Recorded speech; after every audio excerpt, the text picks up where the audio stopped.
Salut les amis et bienvenue sur Ronas Dev. Eh bien, dans cette vidéo, nous allons parler d'utilisation des mots-clés A5 A8. Dans ces deux mots barbares, qu'est-ce que ça veut dire? Nous allons parler dans la précédente vidéo d'utilisation des promesses qu'on résout ou qu'on rejette avec then ou cache. Maintenant, vous avez vu comment nous avons appris à les utiliser. Vous comprenez très bien.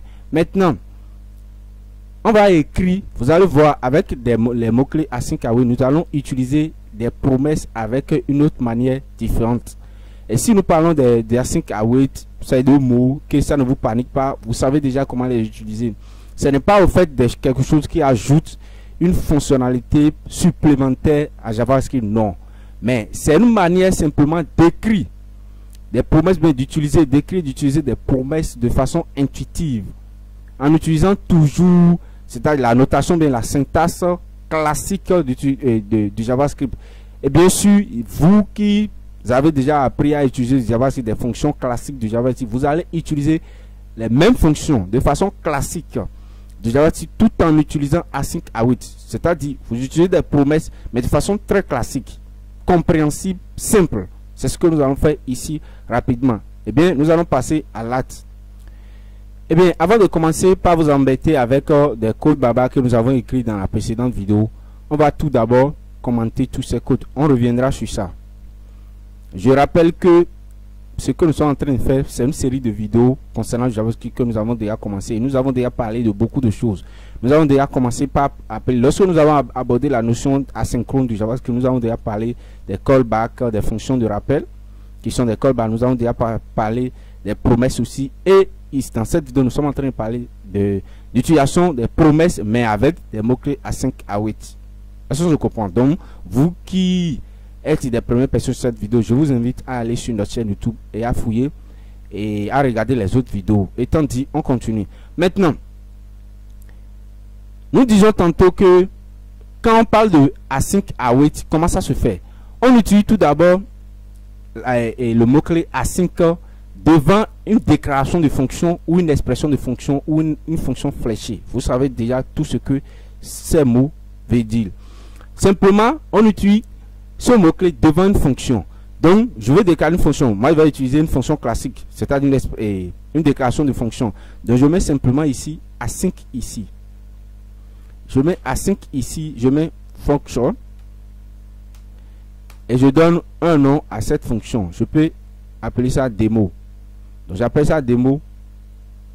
Et cette fonction sera ici. Vous voyez, non? Et je mets simplement console.log. Ici, salut. Donc je mets salut. Je vous explique rapidement. Le fait d'avoir mis le mot-clé A5 devant cette fonction va transformer cette fonction en une fonction asynchrone. C'est très simple. Donc c'est ce que le mot-clé qui est ici permet de faire ça. Ça transforme cette fonction en une fonction asynchrone. Je continue toujours. Ça veut dire quoi? Cette fonction va retourner maintenant une promesse. Ici, vous allez me dire, mais cette fonction ne retourne pas une promesse en réalité. Mais je vais venir ici. Ce que je vais faire, je vais appeler cette fonction. Je vais mettre simplement ici log. Je vais appeler console.log démo. J'appelle cette fonction ici, console.log démo. Et quand il va essayer d'exécuter ça, il me dit quoi? Il renvoie la fonction. On est d'accord? Il renvoie cette fonction. Maintenant, je vais essayer d'exécuter la fonction ici. Il me dit quoi? Si vous positionnez votre QC là-dessus, il dit cette fonction retourne quoi? Retourne une promesse ici. On met deux points promise. Donc cette fonction retourne une promesse, mais une promesse vide. Donc, si j'enlève A5 ici, il ne va pas me dire que la fonction retourne promesse. Vous voyez? Donc il dit que c'est une fonction qui retourne un void. Mais du fait que d'avoir mis simplement le mot-clé A5 devant la fonction, transforme cette fonction à une fonction asynchrone qui retourne maintenant une promesse. Et c'est exactement ce que le mot-clé A5 permet de faire. Et quand j'exécute ça, il met salut ici. Bien sûr, il exécute salut qui est ici. Mais il me dit dans 36, ligne 36, parce que je lui ai dit d'afficher le type de cette fonction, et me dit c'est une fonction qui retourne promesse. C'est une promesse. Mais la promesse ici est résolu, résout quoi? Résout quelque chose indéfini, undefined, forfait, undefined. Vous voyez, donc c'est une promesse qui est ici. Une promesse. Il dit prototype, promesse. Vous voyez, non? Et l'état ici, c'est forfait. L'état, c'est déjà un état résolu, une promesse résolue. Vous voyez, non? Donc, async simplement permet de transformer la fonction en une fonction asynchrone qui renvoie maintenant une promesse. Ce qui revient exactement à ce que nous avons fait ici en haut, ici. Vous voyez, je retourne une promesse ici. Et c'est aussi simple que ça. Vous voyez, non? C'est tout. C'est tout. Donc, c'est aussi simple que ça. Vous voyez, non? Et du coup, maintenant, je peux appeler cette fonction de cette manière. Je peux dire maintenant, comme la fonction retourne une promesse, je peux utiliser la méthode then sur la fonction. Donc, je peux mettre ici démo, parenthèse, et je mets ici then. Ça va fonctionner. Je mets then, il prend ça. Voilà, donc, je mets then ici. Et then ici, maintenant, peut effectuer tout ce que je veux. Voilà, non? Et ça, quand je vais exécuter, ça ne va pas afficher une erreur. Voilà, non? Ça ne va pas afficher une erreur. Ça va afficher salut ici. Parce qu'il y a mis console.log salut. Voilà, non? Donc, si j'essaie de retourner quelque chose ici, return. Je mets return, très bien. Je mets return salut. Si je mets return salut, j'actualise. Là, j'ai retourné quelque chose. Mais je n'ai pas traité ce que j'ai retourné ici. Donc, si j'essaie de capter ça en appelant result, donc ça va me renvoyer ce salut ici maintenant. Et à l'intérieur ici maintenant, je peux afficher maintenant log ou bien alert pour que ça ne soit pas les mêmes choses. Je mets alert maintenant et je mets alert result. Quand je fais ça, je reviens ici. Il me met quoi? Alert salut maintenant. Vous voyez maintenant? Donc ça fonctionne exactement comme une promesse ici. Comme une promesse. Mais si je n'avais pas mis le mot-clé async ici, regardez ce que ça met. Ça signale maintenant une erreur. Vous voyez, il dit on cache type error demo. Then is not a function. Je ne peux pas appeler maintenant la méthode then sur cette fonction. Il refuse catégoriquement que je ne peux pas. Mais si je mets async ici, il transforme maintenant la fonction à une fonction asynchrone qui retourne maintenant une promesse ici.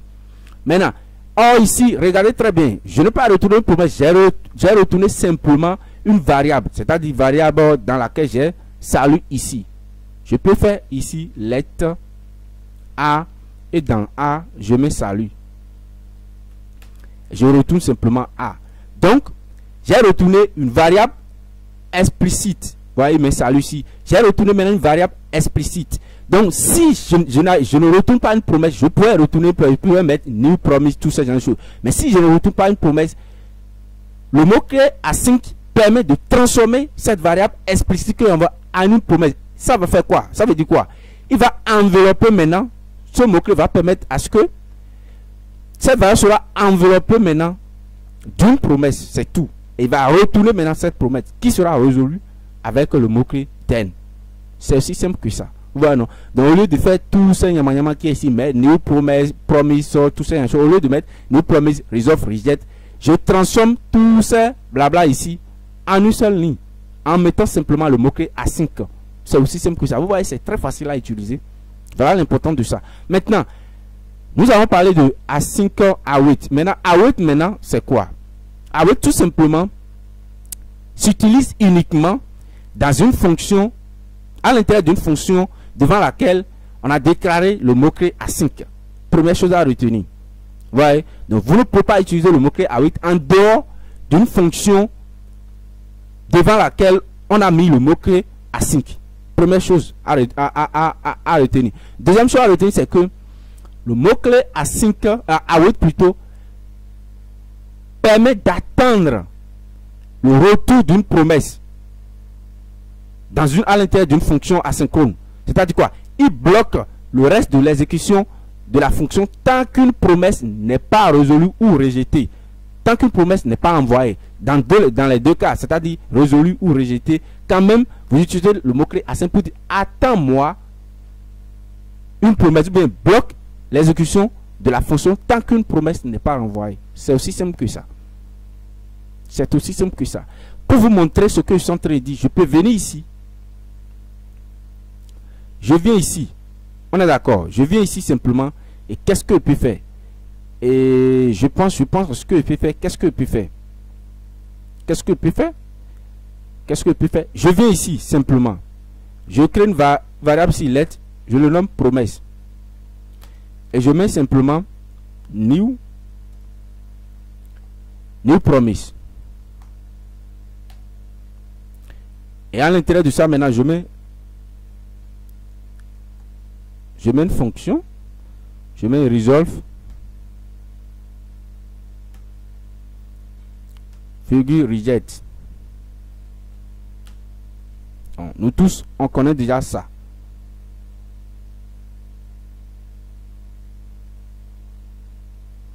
Je mets resolve reject ici. Et qu'est-ce que je fais rapidement?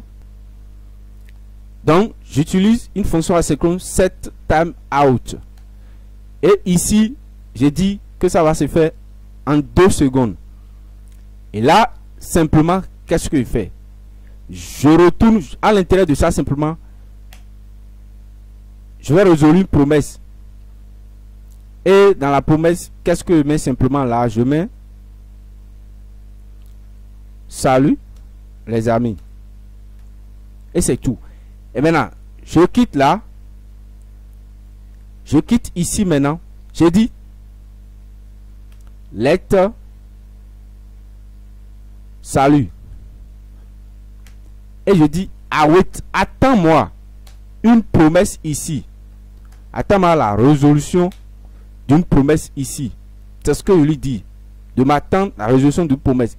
Et une fois la promesse est résolue ou rejetée, je lui dis d'afficher maintenant alerte salut. Donc c'est ce que je lui demande de faire ça. C'est ce que je lui demande de faire. Je reviens ici maintenant, j'appelle simplement la fonction. C'est tout. Je n'ai pas besoin de den. Parce que den permet d'attendre quoi? Le den qui était ici permettait de faire quoi? D'attendre la résolution d'une promesse. Mais une fois que je mets await ici directement, j'attends, je déclare cette promesse ici, je lance l'exécution et j'attends maintenant que cette promesse soit résolue avant de continuer à exécuter mon script. C'est ce que j'ai fait. Et c'est ce que je vais vous montrer ici. C'est ce que le code va me faire tuer. Donc quand je lance ça, il attend, paf, et 2 secondes après, il me met salut les amis. Voilà, non? Donc il attend d'abord que la promesse qui est ici soit résolue d'abord avant de pouvoir mettre alerte salut. Vous voyez, non? Si je mets d'autres codes ici, je mets log, je suis là. Regardez ce qui va se passer. Quand il fait ceci, il attend. Et il attend d'abord que la promesse soit résolue avant de continuer à exécuter le je suis là qui est ici. Vous voyez, non? Donc, await bloque tout ce qui reste ici. C'est-à-dire à l'intérieur du démo, il bloque tout. Await bloque tout.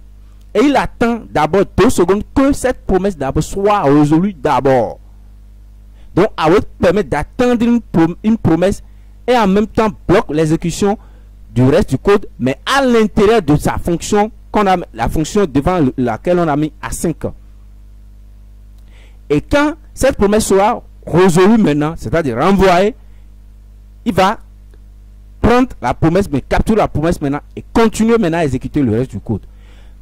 Ce que vous allez me dire, vous allez dire, si vous ne comprenez pas ce que je suis en train de vous expliquer, vous allez dire, ah là, le code devient bloquant, tout ces choses. Non, c'est parce que nous avons besoin cette promesse avant de continuer l'exécution du code qui reste, que nous avons dit, il faut attendre la promesse d'abord avant de continuer à exécuter. Supposons que je veux télécharger depuis ma base de données une image et afficher l'image pour le profit de l'utilisateur. Donc ce que je peux faire, il peut utiliser cette méthode. Il va dire, attends, je télécharge, le téléchargement à l'intérieur d'une promesse. Ouais, non. Donc je lance ça de façon asynchrone. Je dis, attends-moi que l'image soit retournée d'abord avant maintenant d'afficher ça sur ma page web. Mais cela n'empêche pas que je ne peux pas continuer à cliquer sur un bouton, à attendre un événement, à charger le reste de la page. C'est tout ce qui est à l'intérieur de la fonction uniquement qui sera bloqué. Parce que j'ai besoin de cette promesse. Mais le reste du code qui sera en dehors de ceci, je peux continuer à exécuter ce script-là. Je vous montre. Tout ce qui est ici, je mets ça ici, ceci ici. Ouais, je mets ça là. Je mets. Et je dis, je suis là. Je mets je mange bien. Je mets je dors bien. Je dors bien. On va voir si ces scripts qui sont en bas ici seront mis en attente. Je peux même appeler des mots d'abord avant de les appeler. Là, si je lance ce qui est ici, vous voyez tout le code qui est déjà exécuté. Je suis là, je mange bien, je dors bien. Avant que salut les amis soit venu. Donc salut les amis qui est ici est venu après que la promesse qui est ici soit résolue. Si je ne faisais pas ça, je ne mettais pas await devant ce qui est ici. Et je passe ça là, ici. Donc tout d'abord, avant que je ne dise ça, vous voyez maintenant que le code qui est ici n'a pas empêché que le reste du script soit exécuté. Donc ça revient toujours à l'exécution asynchrone. Donc on n'a pas de problème avec ça. Mais étant donné qu'on a besoin de cette promesse avant de continuer à l'intérieur de cette fonction, il faut attendre d'abord la promesse. Si je n'avais pas mis await devant ici, vous allez voir, j'aurais déjà une erreur ici. Ouais, parce que j'aurais une erreur. Il dit quoi? Une promesse, tous ces gens sur object promesse. Donc, j'envoie un objet promesse qui bloque tout. Voilà, ça bloque l'exécution. Donc, ça bloque tout ce qui est ici. Là, maintenant, ça n'est plus exécuté de façon asynchrone. Ça bloque tout. Et ça renvoie un objet promesse qui n'est pas maintenant salut qui est vu ici. Parce qu'il y a besoin que cette promesse soit résolue avant de continuer. Et si je mets maintenant await ici, tout ne bloque plus. Tout fonctionne de façon parfaite. Ouais, tout fonctionne maintenant. J'ai les visions du code et ça attend 2 secondes d'abord avant de faire. Là maintenant, ça fonctionne super bien. Donc voilà un peu comment on utilise async et puis await. Retenez que await est toujours utilisé à l'intérieur de la fonction async.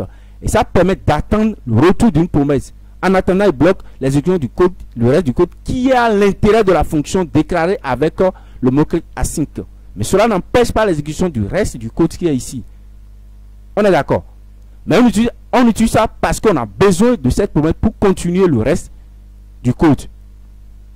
Je peux appliquer toutes ces choses-là avec tout ce que j'avais vu tout à l'heure. Donc j'applique ça avec ça. On va s'arrêter là.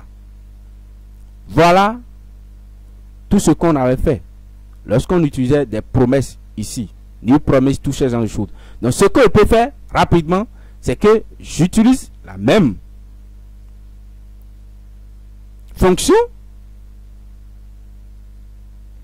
La même fonction, j'utilise ça. Je retourne maintenant, au lieu de mettre chargement, tout ça, blablabla, je mets maintenant async devant ça.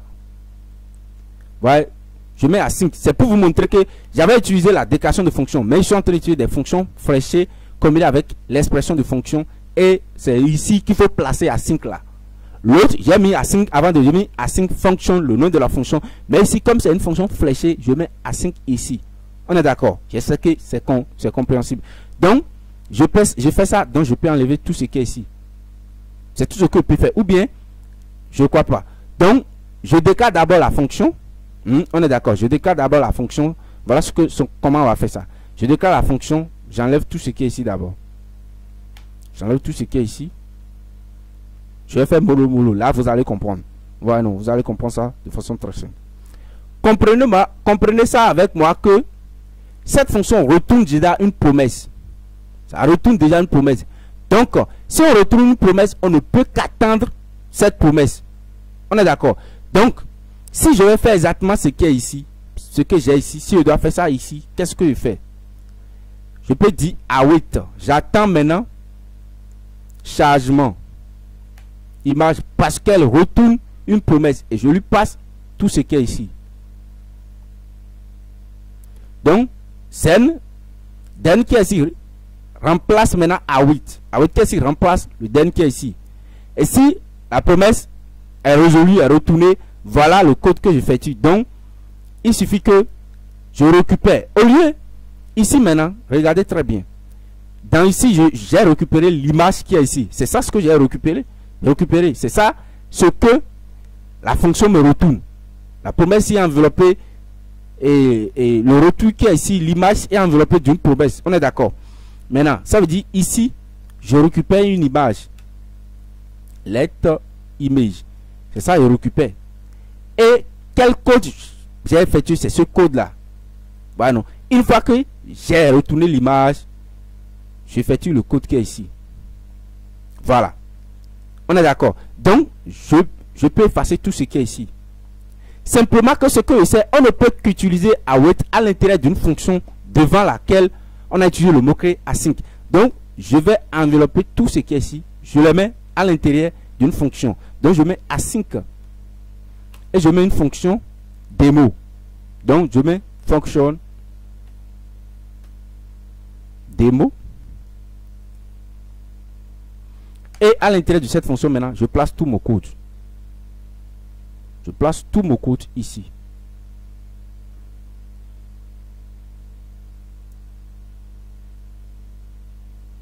Pourquoi je ne pas chercher à agir sur cette fonction? Parce que cette fonction retourne déjà une promesse.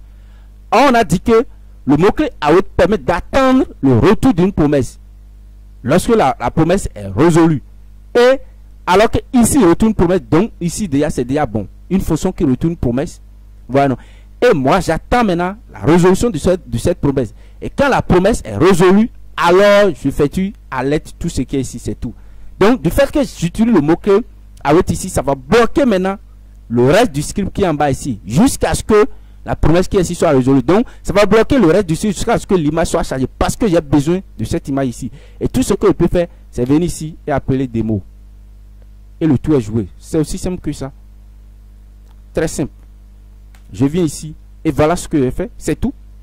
C'est tout. Au lieu d'utiliser den comme la manière dont j'ai utilisé den tout à l'heure, j'enlève tout den et puis je mets await ici. C'est tout. Et quand je viens ici, j'essaie d'actualiser. Paf, je reçois. Cette page indique le fichier 30 ans. Exactement ce que j'ai ici. Voilà, non. Le code qui est ici n'est pas exécuté. Voilà, le fichier 30 ans est chargé. Et dès que c'est chargé, paf, je viens. Et ça marche. Paf, il attend maintenant que ça soit chargé. Et c'est chargé. Et ça vient. Vous voyez que ça fonctionne. Maintenant, tout ce que vous pouvez me dire maintenant.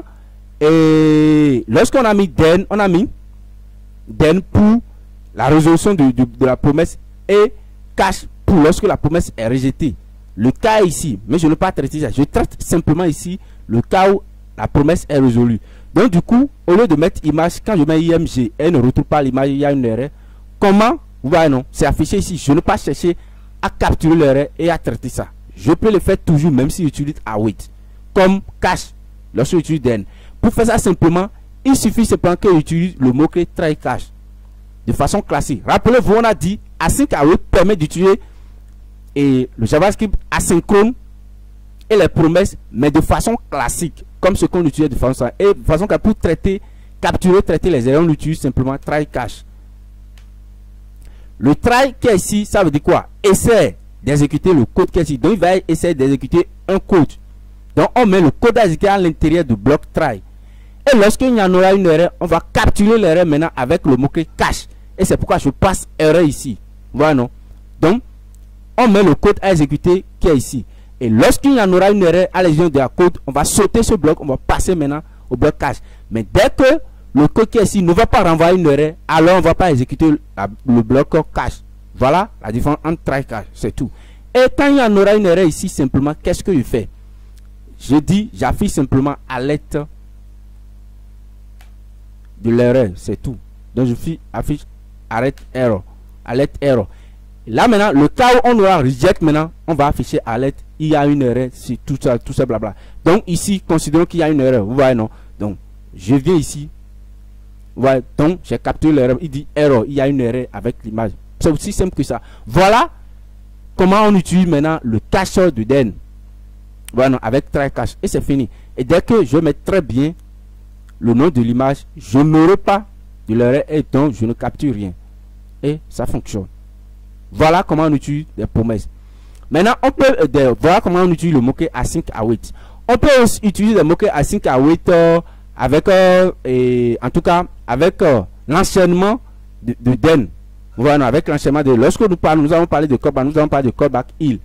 Voilà, callback il, l'en fait des callbacks. Et après, nous avons cherché à résoudre maintenant cet enfer ou bien ce problème avec l'enchaînement de den. L'enchaînement de den, on est d'accord. Maintenant, et qu'est-ce que nous avions dit? Je commande tout ce qui est ici et nous avons dit simplement que lorsque nous utilisons den, qu'est-ce qu'on fait? On met simplement, on appelle chargement d'image, on le passe simplement image.png.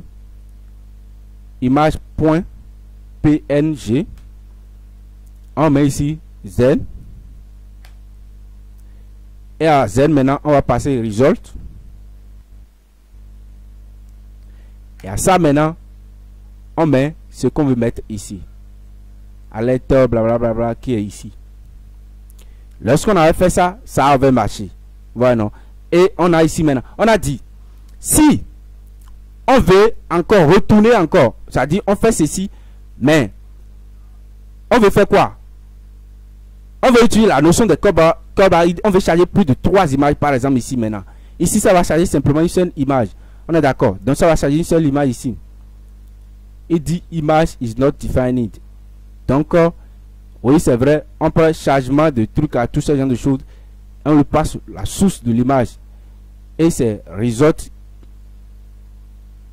de cette source qu'on aura ici. On lui passe, en tout cas, on lui passe la source de l'image. On a fait tout ça, blabla. Donc, dès que ça sera chargé, sur ça maintenant, au lieu que je fasse tout ce qui est ici, je vais retourner encore une autre promesse. Il suffit que je retourne une promesse parce que then s'appelle sur une promesse. Il suffit que je retourne encore une autre promesse. Donc, il suffit que je revienne ici. Je reviens ici et je mets then. Je mets return. Et dans ce return, je retourne ça. Voilà, non? Et dès que je retourne ceci, je peux appeler maintenant le deuxième then ici. Et là maintenant, j'ai result. Ici maintenant, je retourne l'image qui est ici. Je peux afficher mon alerte qui était ici. Donc, je vais mettre simplement alerte. Quoi. Je mets alerte ce qui est ici et c'est result. Parce que c'est l'image, je retourne. Donc, ça fait result. Source ici. Et maintenant, pour enchaîner un autre then sur ça, il suffit que je retourne maintenant une promesse. Donc, j'appelle encore la fonction chargement image. Alors que la fonction chargement, il retourne une promesse. N'oubliez pas très bien. Donc, c'est là. Il suffit que je retourne ça. Et à l'intérieur de ceci, maintenant, je fais exactement la même chose. Ici. Et c'est l'image 2 qui sera ici. Et je reviens ici. Je fais la même chose ici. La même chose ici. Je retourne maintenant l'image 3. Et voilà comment je peux enchaîner maintenant un zen sur une autre zen. Ainsi de suite, ainsi de suite. Voilà, non. J'enchaîne des zen sur zen. Et après, je peux maintenant enchaîner maintenant mon cache ici. Et cache, lui prend R. Et je fais console.log. Ou bien je mets simplement alerte R. Et c'est tout. Vous allez voir. Je vais charger maintenant 2 images successivement. Donc, je charge première image et je charge maintenant deuxième image. Et voilà, vous allez voir. Les 2 images sont chargées. Voilà, non. Voici comment je peux enchaîner des Z sur Z. Maintenant, je peux utiliser cette méthode aussi lorsque j'utilise async await. Je peux utiliser la même méthode. Donc, tout ce que j'ai à faire ici, j'ai utilisé async await ici, non. J'utilise async await. Donc, je peux utiliser la même méthode ici. Comment je vais faire ça? Donc, il suffit que je revienne ici. J'utilise ce truc de façon simple. Je vais revenir ici simplement. Je vais mettre encore lettre image 2 et je fais simplement égal await. J'appelle maintenant chargement. Chargement de quoi? Image 2. Et je mets alerte.